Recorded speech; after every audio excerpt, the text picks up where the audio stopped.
Hi guys, nakatigil pala ang barko. Andito ako ngayon sa may terrace ng barko sa labas ng kwarto. Tanaw yung isla ng Catalina Island. Bababa kami. Kaya lang guys, pinapauna muna nila yung kasi hindi pwede sabay-sabay kasi sa daming pasahero kailangan yung grupo-grupo muna, yung mga kung sino muna yung tinawag nila na sila muna yung bababa, hindi pwedeng sabay-sabay. Bale guys, nakatigil na yung cruise ship ngayon dyan sa malapit dyan. Tapos andyan na yung mga andyan lang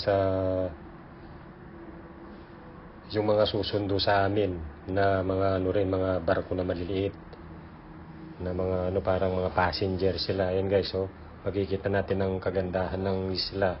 Yan guys, ang Santa Catalina Island. Yan ang unang destinasyon ng cruise ship na sinakyan namin. Mamaya guys, bababa kami tapos iikutin natin yung isla. Ipapakita ko sa inyo kung anong meron dyan sa isla na yan.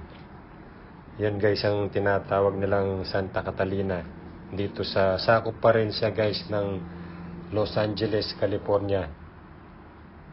Para rin yang sa atin yung mga pulo, yung mga tao dyan. Tapos kapag mamamalingke, sasakay sila ng mga nila.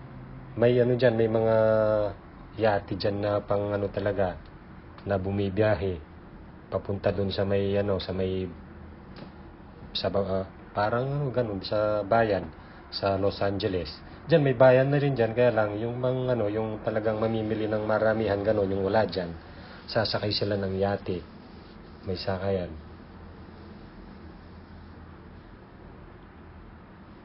Mamaya guys, pagbaba, tapos iikot ko kayo dyan. Ayan ang ganda niya. Sana supportahan nyo guys ang channel ko, pag-i-subscribe naman po. Maraming po salamat sa panonood. Hanggang sa susunod na video.